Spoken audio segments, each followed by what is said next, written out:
नमस्कार, मैं हूं आशीष अग्रवाल और आप देख रहे हैं एएनबी न्यूज का खास कार्यक्रम राष्ट्र धर्म। शुरुआत करेंगे बिहार की राजधानी पटना में लोकसभा चुनाव 2024 में बीजेपी और नरेंद्र मोदी को केंद्र की सत्ता से हटाने के लिए 15 विपक्षी पार्टियों ने बैठक की। सबने एक सुर में साथ मिलकर चुनाव लड़ने पर सहमति जताई। जैसे ही ये बात सामने आई तो बीजेपी विपक्षी दलों के इस गठबंधन पर हमलावर हो गई। बीजेपी के सीनियर नेता अमित शाह ने इस बैठक को फोटो सेशन बताया। केंद्रीय मंत्री स्मृति ईरानी ने कहा कि ये गठबंधन स्वार्थ का है।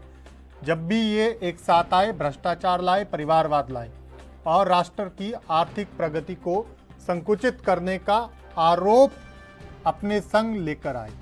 बीजेपी अध्यक्ष जेपी नड्डा ने कांग्रेस के आपातकाल की याद दिलाई, तो वहीं अनुराग ठाकुर ने बैठक को तमाशा करार दिया। इस पर बिहार कांग्रेस के प्रदेश अध्यक्ष अखिलेश प्रसाद सिंह ने कहा कि अगर विपक्ष की बैठक फोटो सेशन था तो बीजेपी के पेट में क्यों दर्द हो रहा है। वे प्रेस कॉन्फ्रेंस कर इस बारे में क्यों बोल रहे हैं। इस बैठक के बाद बीजेपी की नींद उड़ी हुई है। वे समझ रहे हैं कि अगर विपक्ष साथ आया तो वे 100 सीट के नीचे चले जाएंगे। 6 महीने में शिवराज सिंह बेरोजगार होने वाले हैं। उनकी गद्दी पहले जाएगी, उसके बाद मोदी जी की जाएगी। गौरतलब है कि 23 जून को पटना में विपक्ष की बैठक हुई, जिसमें करीब 30 विपक्षी नेताओं ने भाग लिया। इस बैठक में ये फैसला लिया गया कि पीएम मोदी और बीजेपी के खिलाफ एकजुट होकर चुनाव लड़ेंगे। विपक्षी दलों की अगली बैठक 10 या 12 जुलाई को शिमला में होगी।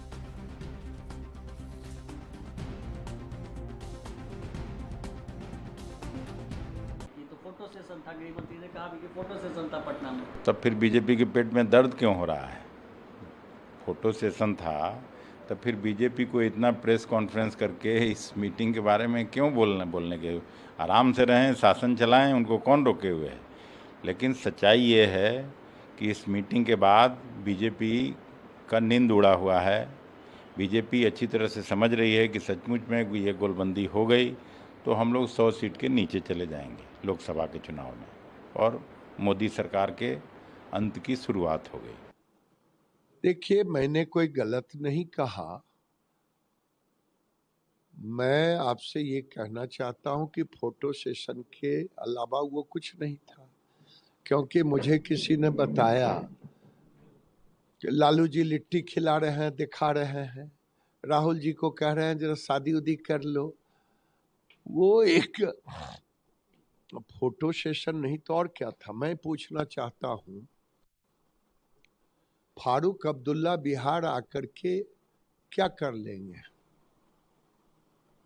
और लालू जी, नीतीश जी जम्मू कश्मीर जाके क्या कर लेंगे। स्टालिन बिहार आके क्या कर लेंगे, उत्तर प्रदेश आके क्या कर लेंगे, और अखिलेश यादव और लालू यादव तमिलनाडु जाके क्या कर लेंगे।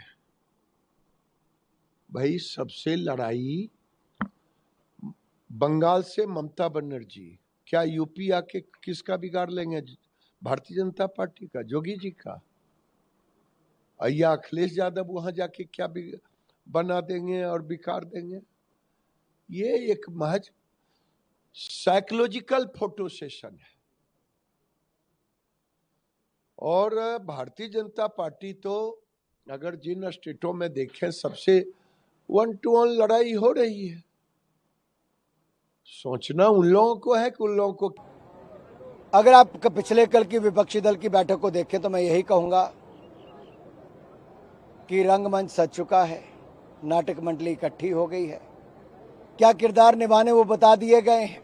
अब नाटक शुरू हो जाएगा एकता एकजुटता का, लेकिन 2024 के आते ही ये बिखर जाएंगे, क्योंकि ना नेता है, ना नीति है और नीयत में भी खोट है। और जनता इनको घर बिठाएगी और फिर एक बार पूर्ण बहुमत की मोदी सरकार बनाएगी।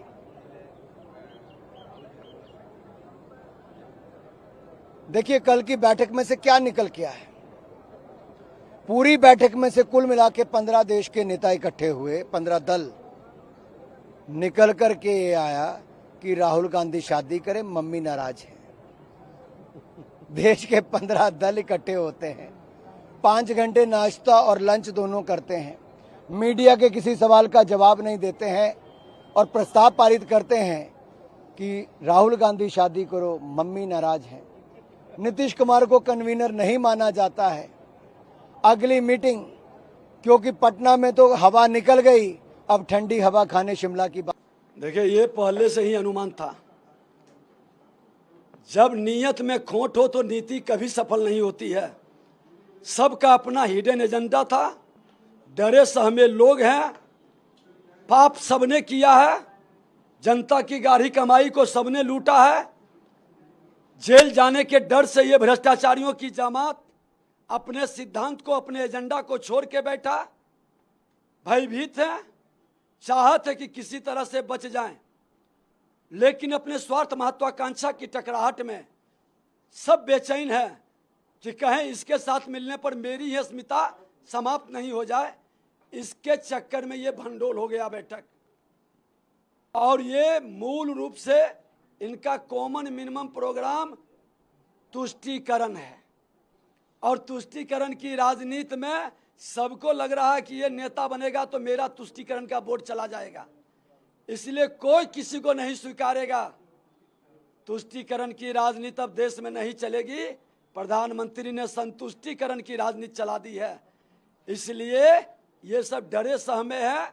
लाल किला से जो घोषणा 15 अगस्त को हुआ कि भ्रष्टाचार मुक्त राष्ट्र बनाएंगे, ये भ्रष्टाचारी भयभीत हैं। अपने परिवार को जेल जाने से बचाने के लिए, अपने को बचाने के लिए ये गलबहियां कर रहे हैं, लेकिन इसका कोई लाभ नहीं मिला। तो आपको बता दें कि बिहार में हुई विपक्ष की महाबैठक पर महासियासत शुरू हो गई है। बीजेपी लगातार इस बैठक पर हमलावर नजर आ रही है। बीजेपी के तमाम बड़े नेता तंज कस रहे हैं कि ये बैठक सिर्फ फोटो सेशन थी। बैठक में सिर्फ राहुल गांधी की शादी को लेकर चर्चा हुई। इसके अलावा इस बैठक से कोई निष्कर्ष निकलने वाला नहीं है। 2024 में प्रधानमंत्री नरेंद्र मोदी ही बनेंगे, ये लगातार बीजेपी दावा कर रही है। लेकिन सवाल ये है बड़ा कि क्या महाविपक्ष की महाबैठक से 2000 के चुनावी गणित में कुछ बड़ा बदल पाएगा, या फिर बीजेपी जो आश्वस्त नजर आ रही है वो सही साबित होगी? ये अपने आप में बड़ा सियासी सवाल है। हालांकि केंद्रीय मंत्री अनुराग ठाकुर ने तो इस बैठक को तमाशा तक करार दिया है। तो वहीं दूसरी ओर केंद्रीय मंत्री स्मृति ईरानी ने कहा कि यह स्वार्थ का गठबंधन है। जब भी ये साथ आए हैं, भ्रष्टाचार लाए हैं, परिवारवाद लाए हैं। लेकिन लगातार कांग्रेस और बीजेपी विरोधी राजनीतिक दल ये दावा कर रहे हैं कि एक ही बैठक से बीजेपी बौखला गई है। बीजेपी को डर सताने लगा है कि कहीं 100 सीट से भी नीचे ना चले जाएं। ये अब देखने वाली बात होगी कि महाविपक्ष का महाजुटान क्या रंग लाएगा। हालांकि अभी संयोजक कौन होंगे, स्वरूप क्या होगा, नाम क्या होगा, इन तमाम बिंदुओं पर चर्चा होनी बाकी है और यही बिंदु सबसे पहले बड़ा सवाल बने हुए हैं।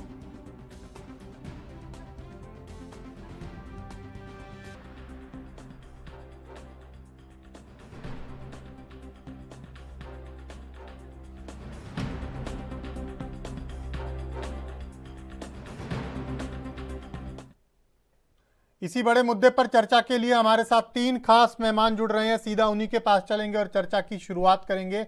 हमारे साथ बीजेपी नेता विवेक श्रीवास्तव जुड़ गए हैं, हमारे साथ इंदुकांत दीक्षित जी जुड़ गए हैं, वरिष्ठ पत्रकार, और हमारे साथ कांग्रेस नेता जयकरण वर्मा जी जुड़ गए हैं। आप तीनों का बहुत स्वागत है। वर्मा जी, सबसे पहले आपके पास आऊंगा।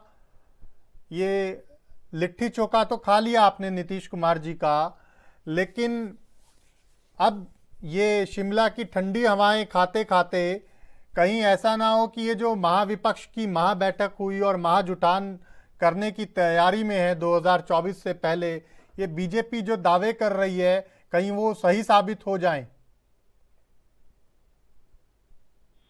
आशीष जी, बीजेपी क्या दावे कर रही है? बीजेपी की आप जो उसकी छटपटाहट है उसको समझने का काम कीजिए जी। अमित शाह जी भाषण में जम्मू कश्मीर में इस बैठक की चर्चा करते हैं।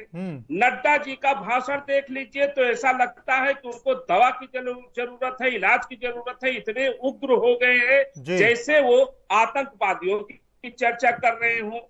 स्मृति ईरानी जो देश में तमाम गंभीर मुद्दों पर कभी मीडिया के सामने नहीं आना चाहती, बेटियों के सम्मान के लिए, महिलाओं के सम्मान के लिए उनके मुख से एक शब्द भी नहीं निकलता, वो दो बार प्रेस करने का काम करती हैं। इससे लगता है कि ये विपक्ष की जो एकता है इससे भारतीय जनता पार्टी ही नहीं माननीय मोदी जी के जो हम दो और हमारे दो की टीम है वो पूरी तरह से परेशान है। आशीष जी भी आपने कहने का काम किया कि अनुराग ठाकुर ने कहा कि एक तमाशा है। अनुराग ठाकुर की बात को इतना गंभीरता से लेने की जरूरत हमारे देश में नहीं है। जब वो अनुराग ठाकुर हमारे देश के बेटियों के सम्मान में एक शब्द नहीं बोल सकते बल्कि उन बेटियों का तमाशा बनाने का काम करते हैं, तो मैं इस आपके चैनल के माध्यम से कहना चाहता हूं कि अनुराग ठाकुर स्वयं एक तमाशा है। वो तमाशा देखे नहीं, लोग उनके तमाशे को, उनके चेहरे को याद करते हैं। आपने देखा होगा, आपके ने बताने का काम किया कि जेल जाने के डर से ये विपक्षी एकता एकजुट हो रहे हैं। मैं आपके माध्यम से पूछना चाहता हूं, भारतीय जनता पार्टी के और आपके दर्शकों को बताना चाहता हूं, अरे अगर जो जेल जाने का डर विपक्ष को इतना होता, मोदी के ईडी सीबीआई से इतना डर होता, अमित शाह की उस झूठी घुड़कियों से इतना डर होता, तो हम भारतीय जनता पार्टी की सदस्यता ग्रहण कर लेते, विपक्ष में एकता में जाने की ना कोशिश करते, हम देश के लिए लड़ने की कोशिश ना करते, जनता की आवाज बनने के लिए कोशिश ना करते। आशीष जी आपने देखा है ये देश की जो एकता बन रही है, विपक्ष की जो एकता बन रही है, इस एकता का मतलब है किसानों को न्याय दिलाना, इस एकता का मतलब है बेरोजगारों को रोजगार जिताना, इस एकता का मतलब है कि जब हमारा संविधान बचेगा तभी हमारा देश बचेगा, तभी हमारा लोकतंत्र बचेगा, तभी हमें रोजगार भी होगा, तभी किसानों को सम्मान भी मिलेगा, तभी जंतर मंतर पर बेटियों को हमारे बैठना नहीं पड़ेगा। इसलिए एकजुटता हो रही है, एकता हो रही है। भारतीय जनता पार्टी की छटपटाहट से आपको समझना चाहिए कि अब मोदी को जाना ही होगा। ठीक है, कोई भी जवाब ले लेते हैं। वर्मा ही नहीं, पूरे देश की जनता पर वो ऊपर ताला लगा दे, उनको जाना ही होगा, जाना तय हो गया। विवेक जी आपके पास आऊंगा। वर्मा जी कह रहे हैं कि बीजेपी की छटपटाहट है, तिलमिला गई है बीजेपी एक ही बैठक से, और अब 2024 के चुनाव में बीजेपी का जाना तय है। इसी वजह से बौखलाहट में बीजेपी के सभी नेता ऐसे बयान दे रहे हैं। देखिए आशीष जी, बैठक इनकी हुई, बैठक में जिस तरह के लोग शामिल हुए, ज्यादातर लोगों के दामन पे भ्रष्टाचार के दाग, मैक्सिमम लोग ईडी सीबीआई से प्रताड़ित हैं जी। कुछ के उप मुख्यमंत्री जेल में हैं, कुछ के मंत्री जेल में हैं जी, सब भ्रष्टाचार में लिप्त जी, और बैठक कर रहे हैं। बैठक में आते ही आम आदमी पार्टी ने जो एजेंडा रखा, उस एजेंडे पे वहाँ क्या चर्चा हुई कि आप खबरनवीस हैं, हमसे ज्यादा आपको मालूम जी। लोग बताते हैं कि प्रेस कॉन्फ्रेंस से पहले ही अरविंद केजरीवाल की चलती हुई, हम बहुत पहले से कहते आ रहे हैं कि देखिए ये विपक्ष की जो ये काट की हारी है, ये चढ़ने वाली नहीं, इसकी खिचड़ी पकने वाली नहीं है। ये पिकनिक पॉलिटिक्स से ज्यादा कुछ नहीं है।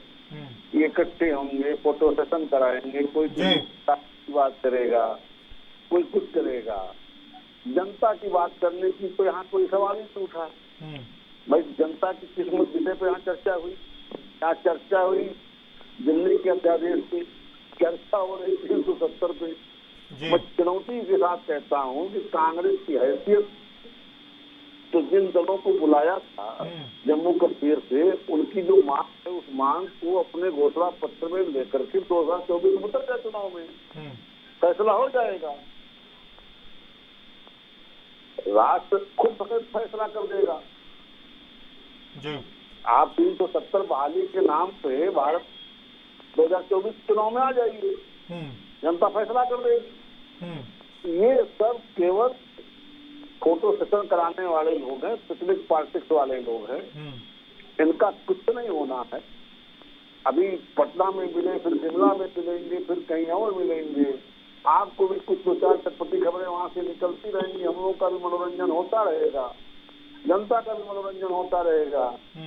कोई किसी की शादी की बात करेगा, बात कर रहे हैं जनता की। मतलब आप विपक्ष को देश में सीरियस ही नहीं मानते? जी, आप विपक्ष को देश में सीरियस ही नहीं मानते, ये कह रहे हैं आप? ये खुद ही सीरियस नहीं है आशीष जी। बात वहाँ पे 45 करोड़ का मकान, 1 करोड़ का टेलीविजन, 8 लाख का पर्दा, और कह रहे हम जनता की बात कर रहे हैं। भाई वहाँ जनता की कौन सी बात हो रही है? बात हो रही है अध्यादेश की कि अध्यादेश हमारा समर्थन करिए, बात हो रही है। अध्यादेश पर तो बात ही नहीं हुई, तभी तो आम आदमी पार्टी चली गई। बात होती तो जाते क्यों? चर्चा तो हुई ना, उन्होंने चर्चा तो करने की कोशिश तो की ना, चर्चा हुई नहीं। चर्चा का प्रस्ताव रखा लेकिन चर्चा नहीं हो पाई। खैर, मैं आऊंगा आपके पास।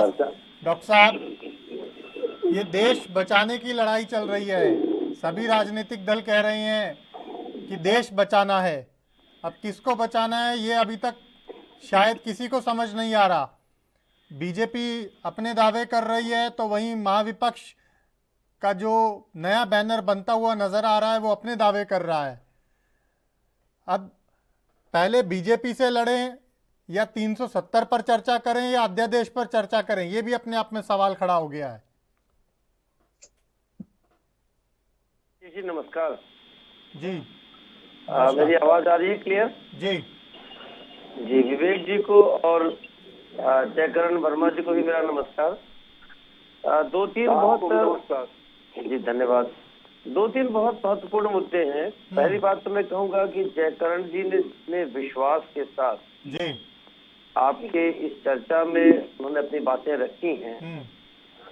ये विश्वास अगर महागठबंधन बनाने की कोशिश करने वाले दलों के आत्मा की आवाज है तो सचमुच ये बीजेपी और केंद्र की सरकार के लिए खतरे की घंटी है। ठीक है, लेकिन ये जो विश्वास है अगर ये जनता में परसेप्शन बनाने भर के लिए है और हकीकत इससे अगर इतर है जी, तो फिर ये सारी मेहनत भी बेजा। ठीक है।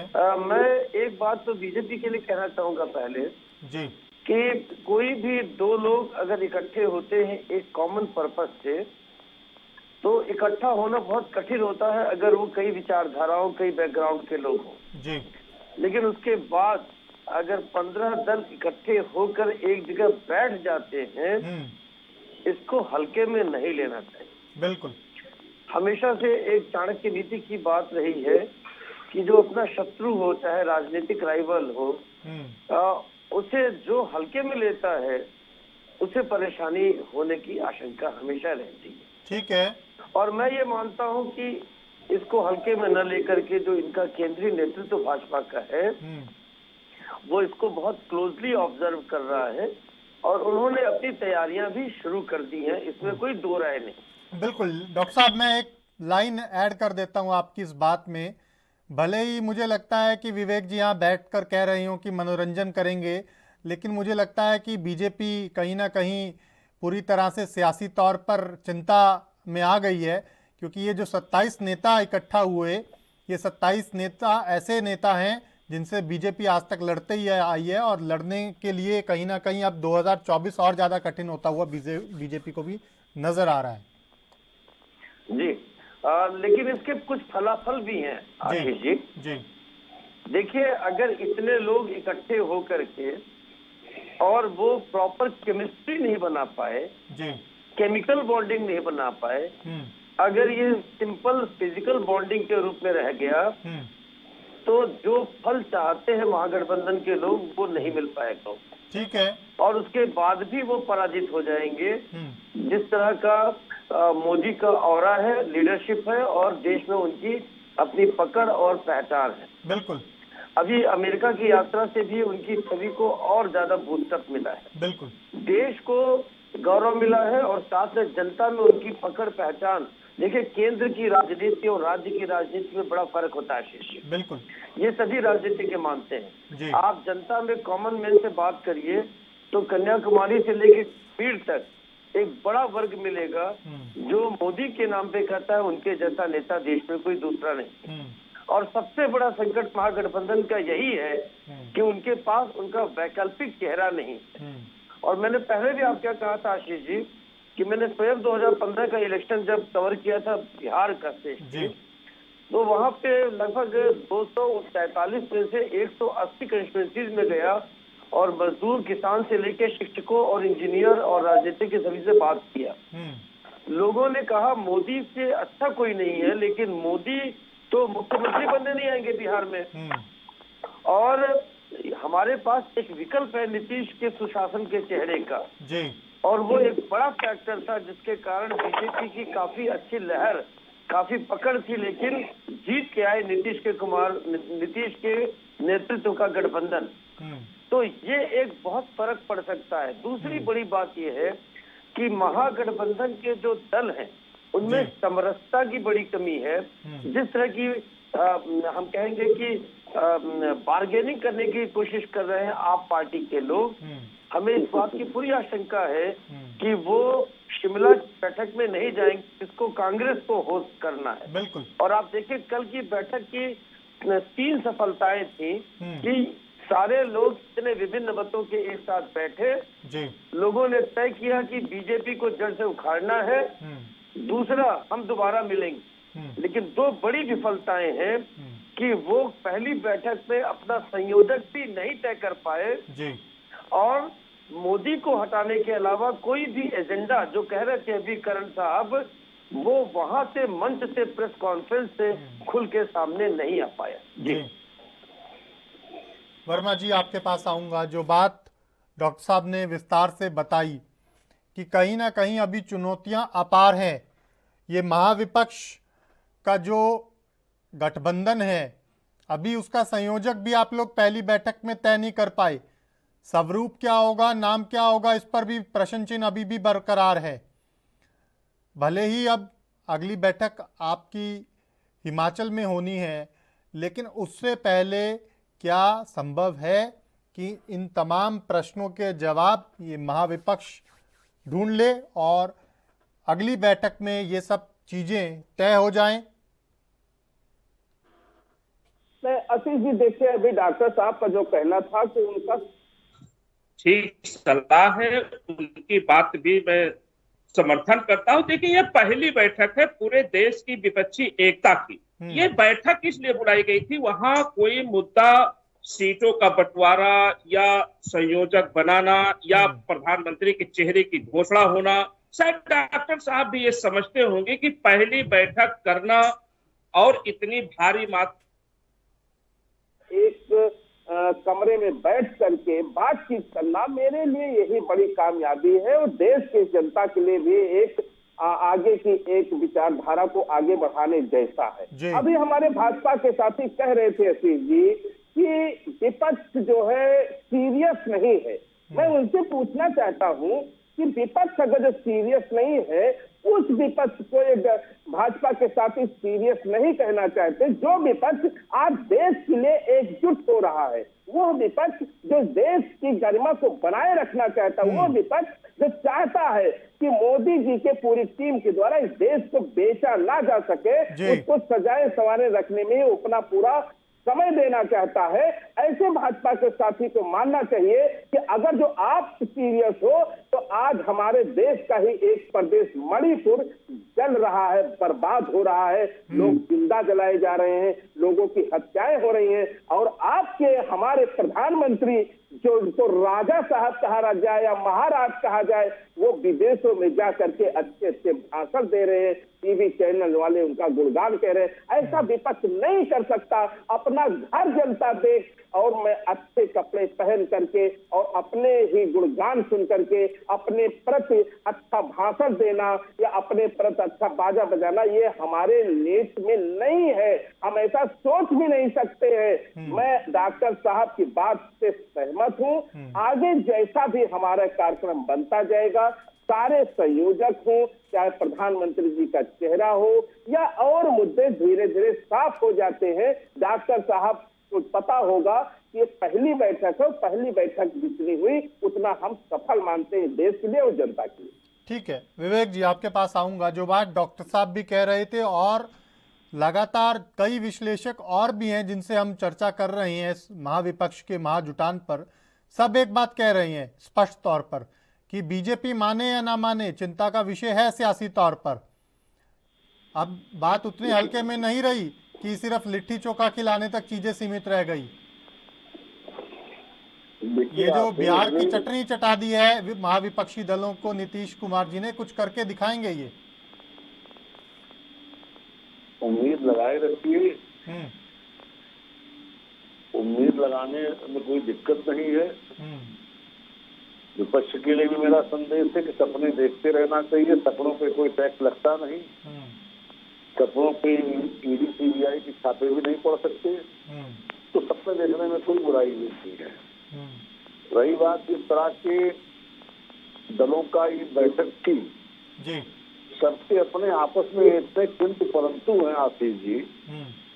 आम आदमी पार्टी दिल्ली से पंजाब में किससे लड़ रही है? कांग्रेस से। तृणमूल कांग्रेस पश्चिम बंगाल में ग्राउंड पे किसके साथ जूझ रही है? कांग्रेस से,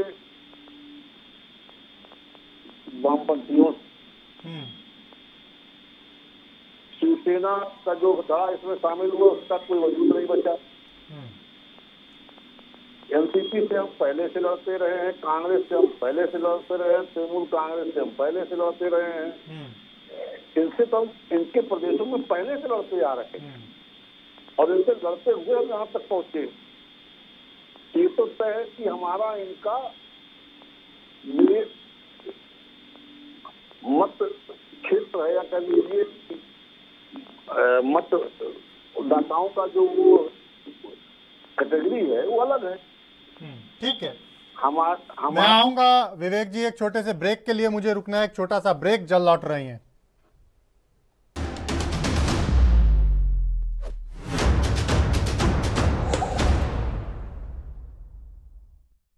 ब्रेक के बाद स्वागत है आपका। महाविपक्ष के महाजुटान पर तेजस्वी यादव समेत अन्य नेताओं ने क्या कुछ कहा, सुनवा देते हैं आपको। मांग पर हम लोग एक और सब लोग चाहते हैं कि जनता जो है मोदी जी पे बात नहीं करना चाहती। जो अगला चुनाव है वो जनता का चुनाव है, कोई एक विशेष व्यक्ति का चुनाव नहीं, मेरा चुनाव नहीं, बल्कि ये 125 करोड़ जो हमारे देशवासी हैं ये उनका चुनाव है, तो उनके मुद्दे पर चुनाव होगा। लेकिन केजरीवाल नाराज होकर चले गए हैं। कोई नाराजगी कहीं कुछ नहीं है, सारी बातें जो है स्पष्ट जो है हो चुकी है और ज्यादा किसी को उसमें कहना नहीं है। बहुत फ्रूटफुल रहा है। कॉमन कैंडिडेट की बात हो रही है तो बहुत बड़ी चीज होती है।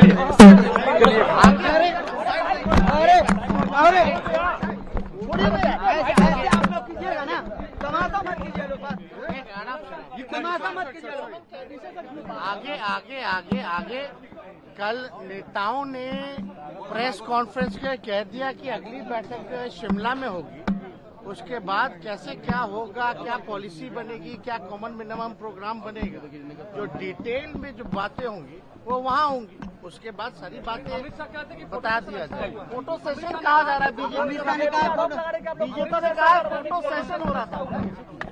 फोटो सेशन बताया था, पता नहीं उन लोग का यही काम है, इसलिए इस तरह का नाम करते हैं। हम लोग तो जनता के हित के लिए जॉर्ज फर्नांडिस को तो हथकड़ी में रखा गया था। नीतीश बाबू आपके गुरु थे ना इमरजेंसी में, उनको तो देशद्रोह का मुकदमा चलाया था। नीतीश बाबू, राम मनोहर लोहिया, जॉर्ज फर्नांडिस, सबका गैर कांग्रेसवाद भूल गए। तो कुर्सी के लिए इतना गिर जाएंगे आप कि जिस इंदिरा जी ने आप लोग को जेल में बंद कराया, जो जेपी को भी लाठी लगी गिरफ्तार किए, क्या जॉर्ज फर्नांडिस, क्या अटल बिहारी वाजपेयी सब गिरफ्तार हुए, अडवाणी जी, आज आप राहुल गांधी की स्तुति कर रहे हैं। वाह भाई वाह। तो पब्लिक सब समझती है, जानती है। इस बिना बेमेल जो शादी है लंबी नहीं चलने वाली, आप निश्चित रहिए। अच्छा, विपक्ष की एकता का निष्कर्ष क्या है? मैंने तो एक ही सुना कि लालू यादव जी कह रहे हैं कि तुम्हारी मम्मी बहुत शिकायत कर रही कि तुम शादी नहीं कर रहे, शादी कर लो, दूल्हा बन जाओ, बारात में हम आएंगे। बाकी वो दूल्हा कौन है और बारात कौन है इसका ठिकाने नहीं है। जैसे जब भारी बाढ़ आती है तो अपनी जान बचाने के लिए कई जीव जंतु एक पेड़ पे बैठ जाते हैं। एक ही पेड़ पे आप देखेंगे मेंढक भी है, सांप भी है, बंदर भी है, क्योंकि नीचे बाढ़ का पानी है। मोदी जी के समर्थन की और लोकप्रियता की ऐसी बाढ़ है कि ये सब एक पेड़ पे चढ़ने की कोशिश कर रहे हैं, लेकिन मोदी जी दुनिया के सर्वाधिक लोकप्रिय नेता है। अब काट की हंडी बार बार थोड़ी चढ़ती, कितनी बार भी एकता कर ले कुछ नहीं होने वाला। जेपी नड्डा जी बोल रहे थे उड़ीसा में, आप वो भय समझ सकते हैं कि किस भय में बोल रहे हैं, कि वो जानते हैं कि महाराष्ट्र में अगर किसी ने भारतीय जनता पार्टी की लुटिया डुबोई है वो अमित शाह जी ने की है। जो अनकॉन्स्टिट्यूशनल काम हुआ है वो अमित शाह जी के हाथों से हुआ है, और वहाँ पे रायता फैलाने का काम जो चल रहा है, जहाँ पे सुप्रीम कोर्ट ने संज्ञान लेते हुए कहा कि इलीगल, इमोरल, अनकॉन्स्टिट्यूशनल सरकार बनी हुई है, तो उनका भय समझ में आ सकता है। और हवाला दे रहे हैं उद्धव बाला साहेब ठाकरे जी को लेकर, मैं बस यही कहूँगी कि बाला साहेब ठाकरे जी जहाँ भी होंगे वो यही कह रहे होंगे कि आज उनके बेटे ने भारतीय जनता पार्टी को बेनकाब किया है। वो भारतीय जनता पार्टी जिसके साथ अलायंस में जब इनके 2 MPs भी नहीं थे, हम उनके साथ खड़े थे और अब तक उनके साथ खड़े हैं, और उन्हीं की पार्टी को ख़त्म करने की जो रणनीति बनाई दिल्ली से, अमित शाह जी हों, भारतीय जनता पार्टी हो, उनको सबक सिखाया है। और कोई भी पार्टी का विनाश जो सोचते हैं अपने, सीधा मेहमानों के पास चलेंगे और चर्चा को आगे बढ़ाएंगे। बड़ा सवाल यही कि क्या महाविपक्ष की महाबैठक और महाबैठक पर हुआ ये महाचर्चा क्या कोई रंग ला पाएगी? डॉक्टर साहब, आपके पास आऊंगा। ब्रेक पर जाने से पहले विवेक जी जो बात कह रहे थे और उसके बाद ये जो हमने कई बड़े नेताओं के, प्रमुख नेताओं के बयान भी सुनवाए, क्या लग क्या रहा है आपको? सही तस्वीर क्या 2024 में रहने वाली है? क्या ये महाजुटान वाकई में बीजेपी को चुनौती दे पाने में कामयाब हो पाएगा? धरातल पर अभी कुछ ऐसी संभावनाएं नजर आती हैं? आशीष जी, अभी ये धरातल पे उतर पाएगा कि नहीं ये कहना बड़ा मुश्किल सवाल है, क्योंकि ये 12 तारीख की जो दूसरी मीटिंग होगी उसके बाद चीजें एक स्वरूप लेना अपना प्रारंभ करेंगे जी। उसके पहले तो अभी जैसा कह रहे थे अभी जयकरण जी कि लोग एकत्रित हुए और एक साथ बैठे, ये महत्वपूर्ण है। लेकिन ये बैठना क्या एक केवल कोइंसिडेंस होके रहेगा या ये हकीकत बन पाएगा, ये कोई स्वरूप ग्रहण कर पाएगा, ये 12 तारीख को पता चलेगा, पहली बात। दूसरा, जो अभी कह रहे थे कुछ भाजपा के नेता, खासतौर से अभी शिवराज सिंह जी को मैं सुन रहा था जो आपने बताया जी कि ये लंबी नहीं चल पाएंगी। देखिए, कांग्रेस के कई नेता और महागठबंधन में जुड़ रहे नेता ये लगातार कह रहे हैं कि 1977 में भी देखिए कोई दूल्हे का चेहरा तय नहीं था, लोग कांग्रेस हटाने की मुहिम में जुटे, इमरजेंसी के खिलाफ लड़े और बाद में तय हुआ कि मोरारजी देसाई प्रधानमंत्री बनेंगे। उसी तरह से देवगौड़ा के समय में हुआ, गुजराल के समय में हुआ, और तमाम उदाहरण दे रहे हैं वो। तो अगर इन्हीं उदाहरणों पर उनको विश्वास है तो ये सारे उदाहरण ये बताते हैं, चंद्रशेखर जी और रीति सिंह को भी जोड़ लीजिए, भी उदाहरण दे रहे हैं कि ऐसे गठबंधन बन के जो भी सरकारें बनी वो बहुत शॉर्ट लिव्ड थी, उनका जीवन काल बहुत छोटा था। जी। दो स्थितियां हैं आशीष। एक तो ये कि महागठबंधन में अगर समरसता और केमिस्ट्री प्रॉपर नहीं होगी तो ये लंबा नहीं चल पाएगा, जीत नहीं पाएगा पहला, और जीत गया तो साल सवा साल के अंदर गिर जाएगा। और दोबारा अगर बीजेपी और मोदी के नेतृत्व में सरकार बनी देश में तो कम से कम 10-15 साल, जैसे 77 के बने गठबंधन को जब 80 में जनता ने बाहर किया सत्ता से, तो आप देखें कि इंदिरा गांधी को जिन पर इमरजेंसी लगाने का आरोप था और जनता ने कितना त्राईमाम किया था, उनको कितना रिसाउंडिंग विक्ट्री देकर के वापस सत्ता में भेजा जनता ने। और उसके बाद कांग्रेस की कितनी लहर रही और कितने सालों तक, एक छोटा सा ब्रेक 89 का छोड़ दीजिए तो कांग्रेस ही सत्ता में रही। तो ये एक खतरे का चिन्ह है अगर समरसता और प्रॉपर केमिस्ट्री नहीं बनी तो, और ऐसा ही आपके लोग दिखा रहे हैं। और एक बात सिर्फ और कह दूं, जो जयकरण साहब कह रहे थे प्रधानमंत्री के बारे में कि मणिपुर जल रहा है और प्रधानमंत्री अमेरिका में या विदेशों में जाके बड़े अच्छे अच्छे भाषण दे रहे हैं, मैं तो जयकरण जी से पूछना चाहूंगा कि विपक्ष इन चीजों को उठा रहा है, तो क्या विपक्ष के सबसे बड़े चेहरे के तौर पर राहुल गांधी जी ने भारत जोड़ो यात्रा की, तो वो अमेरिका यात्रा के पहले मणिपुर गए क्या? तो जब आप दूसरे पे सवाल उठाते हैं, ठीक है वो सत्ता में नहीं, लेकिन जब आप जनता की आवाज बन रहे हैं और लगता है कि जनता त्राईमाम कर रही मणिपुर में, तो ये सवाल आप प्रधानमंत्री पे उठाते हैं तो अपने भी शीर्ष नेताओं के कामकाज और चरित्र को देखना चाहिए।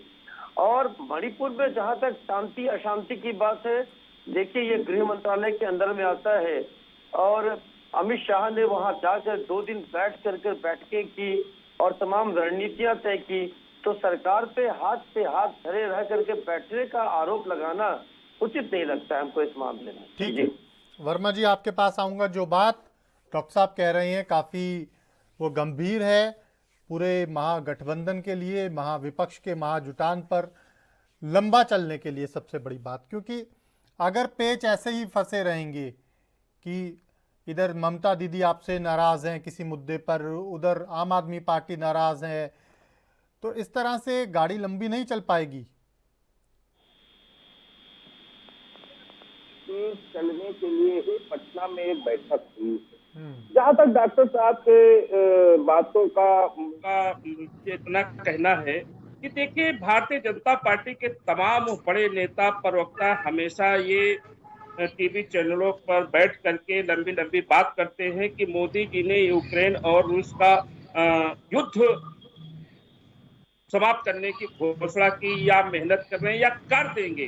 तो मणिपुर हमारा देश है, उसको चलने क्यों दे रहे हैं माननीय मोदी जी? रही बात विपक्ष के वहां जाने की, राहुल गांधी के जाने की, तो जहां तक मुझे पता है, मैं भी एक राजनीतिक जीवन में हूँ, कहीं न कहीं से हम लोग सोचते हैं कि हम उस चीज के साथ मांग कर सकते हैं, उसके दुख में शामिल हो सकते हैं, लेकिन गृह मंत्रालय का क्या रवैया है उसके साथ आदेश निर्देश नहीं दे सकते हैं। कभी कभी हम पर आरोप भी लगता है कि ये विपक्ष वाले इसीलिए विपक्ष को बचना भी चाहिए और विपक्ष बच भी रहा है, लेकिन सारा आरोप विपक्ष पर आ जाता है, क्योंकि रेल दुर्घटना हुई तो फिर भाजपा के साथ ही सारा पंडित जवाहरलाल नेहरू को ही दोष देने। दूसरा आखिरी चीज जो आपका कहना है कि लंबा चल पाएगा नहीं चल पाएगा, मैं पूर्ण जिम्मेदारी के साथ कहता हूँ, यहाँ किसी दल के पास, किसी संगठन के पास कोई लालच नहीं है। लालच सिर्फ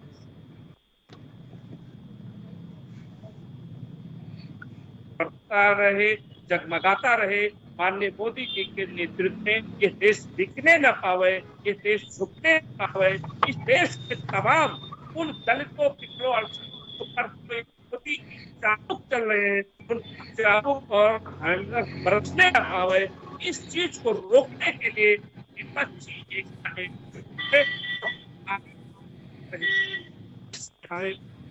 और उम्मीद है कि देश हक में सारे दल ठीक है या कह लीजिए उसके खिलाफ नीतियों का मुकाबला करेंगे। ठीक है, यानी अप्रत्यक्ष तौर पर यह मान लिया जाए कि नरेंद्र मोदी और बीजेपी को रोकने के लिए किसी भी तरह के समझौते के लिए कहीं ना कहीं ये पूरा विपक्ष तैयार है।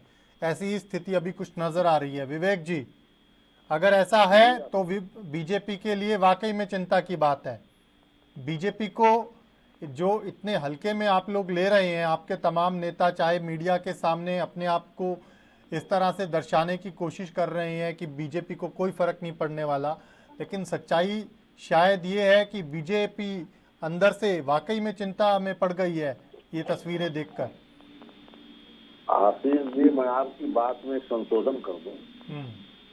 भारतीय जनता पार्टी और नरेंद्र मोदी जी को हटाने के लिए संपूर्ण विपक्ष तो नहीं, हाँ कांग्रेस कोई भी समझौता करने को कभी भी तैयार रहती है।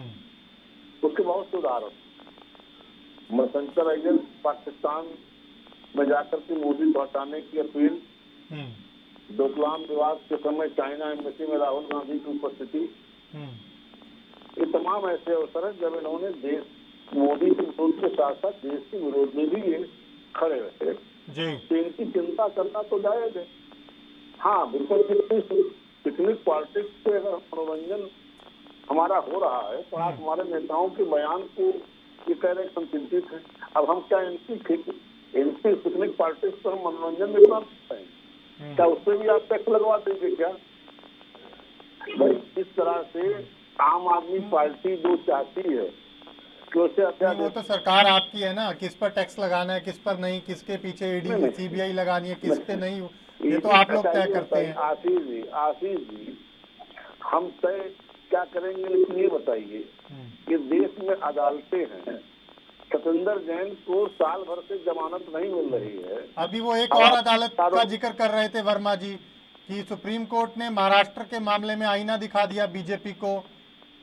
देखिए, सुप्रीम कोर्ट का जो फैसला है, जिस तरह का फैसला है, वो क्या आपको लगता है कि धरातल पर उतरने की स्थिति उस फैसले को है? नहीं, आप या तो ये कह दीजिए कि सुप्रीम कोर्ट ने गलत फैसला दिया है सीधे तौर पर, क्योंकि डिप्लोमेटिक जवाब का कोई मतलब नहीं रहेगा ना विवेक जी। डिप्लोमेटिक, देखिए आप भी जानते हैं कि हमारी मर्यादा क्या है। सुप्रीम कोर्ट ने जो फैसला, कोर्ट तो कोर्ट है, चाहे वो लोअर कोर्ट हो, सेशन कोर्ट हो, हाई कोर्ट हो या सुप्रीम कोर्ट हो, कोर्ट ने अगर कोई फैसला दिया है तो मुझे लगता है कि इस देश का एक नागरिक होने के नाते हम सबको उसका सम्मान करना चाहिए, भले ही चाहे राहुल गांधी का मामला था, भले ही चाहे महाराष्ट्र का मामला। खैर, मैं आऊंगा आपके पास, एक बार मुझे डॉक्टर साहब के पास जाना है। डॉक्टर साहब, आपके पास आऊंगा, लेकिन उससे पहले एक मुझे छोटा सा ब्रेक लेना है, छोटा सा ब्रेक, जल्द लौट रही हैं।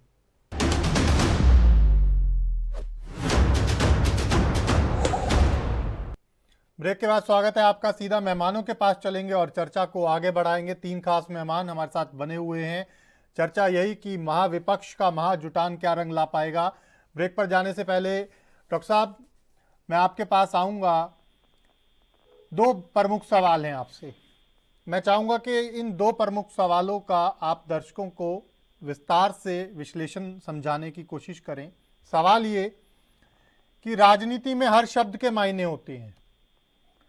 ये जो लालू जी ने प्रेस कॉन्फ्रेंस के दौरान राहुल गांधी जी को दूल्हा बनने के लिए कह दिया और ये लगातार ट्रोल हो रहा है सोशल मीडिया पर, बीजेपी भी जमकर इसी को कहीं ना कहीं ट्रोल करवाने की या करने की कोशिश कर रही है।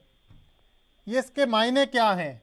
क्या वाकई में सोनिया गांधी, जो कि एक माँ है, जितनी एक माँ चिंतित होती है एक बेटे की शादी के लिए, क्या वैसे ही राहुल गांधी की शादी के लिए नीतीश कुमार चिंतित नजर आए आपको, या माफ कीजिएगा लालू प्रसाद यादव, और क्या लालू जी की बात में कोई और इशारा था? क्या कहेंगे? बहुत अच्छी बात की आपने आशीष जी। मैं लालू जी की बात को अगर स्पेसिफिकली देखा जाए तो 2 रूप में देखता हूँ। उन्होंने जो शब्दशः कहा कोट अनकोट कि आप अब शादी कर लीजिए, हम सब बाराती बनने को तैयार हैं जी। दूसरी बात उन्होंने कहा कि आपकी माँ से बात हुई तो कहती है कि मेरा बात नहीं सुनता है। ये दोनों बातों को अगर आप पॉलिटिकली लीजिए, एक तो उनको थोड़ा सा माना जाता है कि कुछ मखरे जैसी बातें वो करते हैं लोगों को लाइटर मोड में लाने के लिए, तो उस रूप में देखेंगे तो लोगों को, क्योंकि बहुत सीरियस डिस्कशन हो रहा था और अंत में उनको बोलने का नीतीश जी ने मौका दिया, तो वो लाइटर मोड में लाया लोगों को। लेकिन बिटवीन दी लाइंस पॉलिटिकली ये है कि आप नेतृत्व करो महागठबंधन का, हम वाराणसी के तौर पर आपके साथ खड़े होने को तैयार हैं, और कांग्रेस अध्यक्ष की सीट आप बहुत दिनों से सोनिया जी के कहने के बाद भी नहीं ले रहे हैं। कांग्रेस अध्यक्ष बन करके महागठबंधन का नेतृत्व करे, ये संकेत हो सकता है बिटवीन दी लाइंस, क्योंकि लालू जी राजनीतिक बातें भी बड़ी गंभीर ऐसे ही कह जाते हैं। इसीलिए मेरा ये सवाल था आपसे। जी, ये दूसरा अर्थ उसका यही है। और देखिए, अभी जो वर्तमान स्थिति है उसमें महागठबंधन का नेतृत्व करने की खुले दिल से अगर बात करें सभी दल, तो वो निश्चित तौर पे कांग्रेस को देना चाहिए, क्योंकि वो अधिकतर राज्यों में प्रेजेंट है जी। इतने वर्षों तक देश की सत्ता में रही और अभी भी लोकसभा में और राज्यसभा में सबसे अधिक सांसद सत्ता पक्ष के भाजपा के अलावा उन्हीं के पास है। लेकिन इस बात को कांग्रेस खुल के इसलिए नहीं कह पाती है कि कांग्रेस के नेतृत्व में तमाम दल चुनाव लड़ने के लिए तैयार नहीं हो, ठीक है, क्योंकि उनकी बहुत से राज्यों में राजनीति ही कांग्रेस के खिलाफ है। बिल्कुल। दूसरा, कुछ लोग स्वयं घोषित प्रधानमंत्री हैं, जिसमें अरविंद केजरीवाल जी हैं, चंद्रशेखर राव जी हैं, तो इस तरह के नेताओं की और शरद पवार की महत्वाकांक्षाएं रही हैं। तो ऐसे नेताओं के रहते हुए कांग्रेस नेतृत्व अपने को प्रधानमंत्री के चेहरे के तौर पर प्रेजेंट करे, ये थोड़ा कठिन है महागठबंधन को चलाने के लिए। जी ठीक है डॉक्टर साहब, दूसरा सवाल, बिहार के तमाम बड़े बीजेपी के नेता इस महाबैठक के बाद से लगातार नीतीश कुमार पर निशाना साध रहे हैं और इंदिरा गांधी का वक्त, जेपी का वक्त, राम मनोहर लोहिया का वक्त याद करा रहे हैं। क्या करना क्या चाह रहे हैं, क्या समझ आ रहा है आपको, ये सियासी मायने क्या हैं? देखिए, इसका कोई खास मायने नहीं है। ये तो हमारे यहाँ एक कहावत है कि सांप निकल गया और लकीर पीटते रहे। तो ये राजनीति में जब लालू नीतीश मिलकर के चुनाव लड़ सकते हैं, सरकार बना सकते हैं, मुलायम की पार्टी सपा, अखिलेश और बसपा मिलकर चुनाव लड़ सकती है, तो किसी सिद्धांत और इसकी बातें छोड़ करके प्रैक्टिकल बातें करनी चाहिए। अब देश की राजनीति में ये स्थितियां हैं आशीष जी, कि वहां पे किसको किसने गिरफ्तार किया था, कौन जेल में रहा था, ये याद करना ठीक नहीं है। नहीं तो हम यही कहेंगे कि सांप निकल गया और लकीर पीटते रह जाएंगे। तैयारी कर कर भाजपा को इसका मुकाबला रणनीतिक और राजनीतिक तौर पे करना चाहिए। ठीक है, वर्मा जी आपके पास आऊंगा, क्योंकि चर्चा के अंतिम पड़ाव में मैं एक दो प्रमुख से सवाल हैं, मैं चाहूँगा कि जनता को आप थोड़ा कांग्रेस की तरफ से स्पष्ट करने की कोशिश करें। दरअसल सबसे बड़ा कांग्रेस के सामने चैलेंज यही दिखाई दे रहा है पॉलिटिकल तौर पर कि जिस महाविपक्ष का महाजुटान ये हो रहा है या एकता की बातें हो रही हैं, उनमें ज़्यादातर क्षेत्रीय दल हैं और वो क्षेत्रीय दल हैं जिनकी राजनीति ही कांग्रेस के खिलाफ चलती है। आप चाहे पंजाब की बात ले लीजिए, चाहे दिल्ली की बात ले लीजिए, चाहे बंगाल की बात ले लीजिए, चाहे यूपी की बात ले लीजिए, तो ऐसे में कैसे ये एकता जो है वो बनेगी, इसके ऊपर कहीं ना कहीं मंथन कांग्रेस भी कर रही होगी आंतरिक तौर पर, भले ही स्पष्ट तौर पर अभी चीजें नहीं आ रही, सामने आ जाएंगी, लेकिन ये कैसे बात बनेगी, ये सवाल बड़ा है। आशीष जी, जो भी क्षेत्रीय दल है वो हमारे देश के ही क्षेत्रीय दल है, हमारे प्रदेश में ही क्षेत्रीय दल है।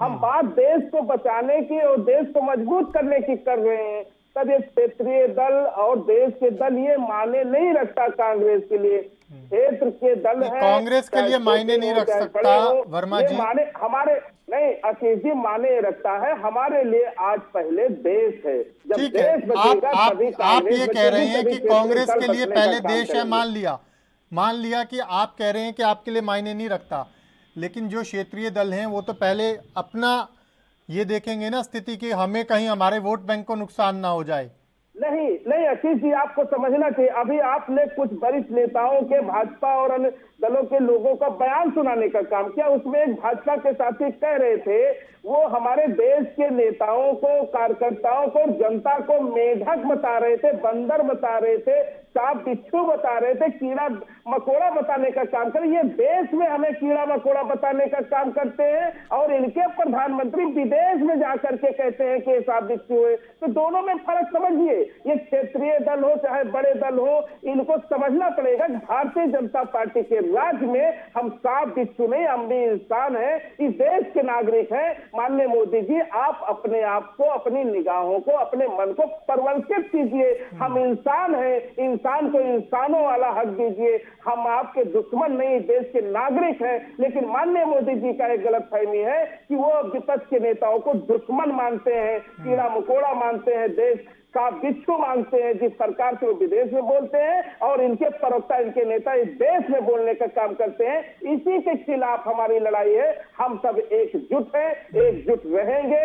एकजुट होकर के 2024 में मोदी जी की इस आताताई सरकार को बाहर फेंकने का काम करते हैं। हमारा गठबंधन विपक्षियों का है, हमारा गठबंधन देश की जनता से है और भाजपा का गठबंधन ईडी, सीबीआई, इनकम टैक्स से है, अडानी से है और उन लोगों से है। वक्त कम है मेरे पास। विवेक जी से मैं जवाब ले लेता हूं। विवेक जी, ये कैसे कैसे बयान दे देते हैं आपकी पार्टी के नेता? ईडी सीबीआई से तो पहले ही विपक्ष परेशान है। जी देखिए आशीष जी, हम इन्हें देश का दुश्मन तो ये अपने आचरण से बन जाते हैं। मोदी जी का विरोध करते करते इन्हें भ्रष्टाचारी और चोर समझते हैं और ये ज्यादातर इनके नेता भ्रष्टाचार के आरोप में जांचों का सामना कर रहे हैं। कुछ जेल में हैं, कुछ सजा याफ्ता हैं, पैरोल पे हैं। तो अब ऐसे लोगों के गठबंधन से कौन सा देश हित साधेंगे, ये समझने की बात है। ये सारे भ्रष्टाचारियों की एक बैठक है। ईडी, सीबीआई और मोदी जी से त्रस्त हैं। मोदी जी न खाते हैं, न खाने देते हैं और उससे इन चोरों को दिक्कत है। इस चोरों की एक बैठक थी जो किसी परवाह नहीं करने वाली। मनोरंजन हो रहा, मनोरंजन होने दीजिए, पिकनिक पार्टी चलने दीजिए। चलिए, वक्त का अभाव है, चर्चा को मुझे यहीं विराम देना होगा। आप सभी तीनों में खास मेहमानों का हमारे साथ चर्चा में जुड़ने के लिए शुक्रिया। अभी के लिए मेरे साथ इतना ही। आप देखते रहिए ANB न्यूज़। नमस्कार।